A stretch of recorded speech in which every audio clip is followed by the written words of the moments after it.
Alright, here we go again. Ito yung problema, lapit mo pre. Wait lang. Umuuga? Nauga mga kabulito. Yan o. So, kailangan alam yung sukatin kung ito yung sosolbahin pala natin na problema, yung umuuga. Kasi kapag yung iba tahimik, yung iba naman maingay. So, kung maingay sa'yo, baka ito na yung problema mo. Ay, si Oswan yan, titignan niya sa kanya kung umaalog eh. May ganyan sa akin, konting-konti. Pero kung walang ingay, okay lang. So, para ma-solve mo to, kailangan mong i-overall.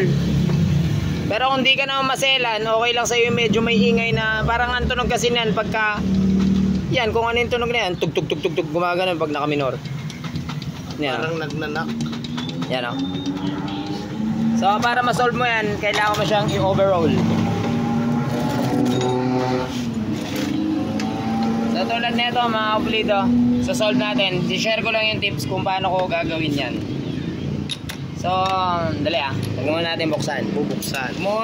Ang gagawin kong paraan dyan is kailangan masukat ko muna kung gaano kalaki yung clearance na kailangan nating lagyan ng spacer.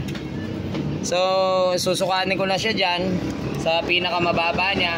Tapos, susukatin ko rin yung pinakamataas. So, makikuha natin yung clearance kung gaano kapal. Sa case nito ay kailangan natin is 0.3 mm. So, isang diskarte dyan. 0.3 mm na spacer ang kailangan natin. Isang diskarte dyan, pwede yung bearing, lalagyan mo ng palaman na 0.3 ang nipis.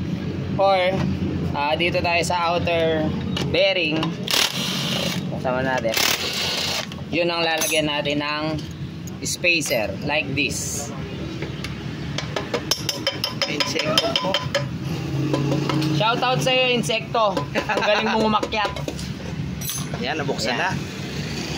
So yung isang paraan ko, tanggalin mo yung bearing tapos palamanan mo ng 0.3 na spacer. Like, pwede to, gasket.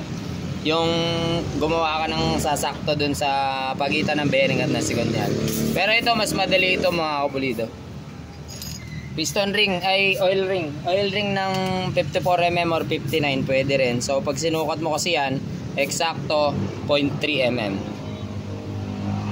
Kadalasan naman ang case is 0.3 mm. Kasi kung 0.1 lang, hindi naman natutunog yan. 0.1, 0.2, hindi na siya tutunog eh. So kadalasan 0.3 yan. So ang gagawin ko lang paraan, itong piston ring, yung 59 hindi siya sakto, puputol ka na lang, lalagay mo lang siya dyan.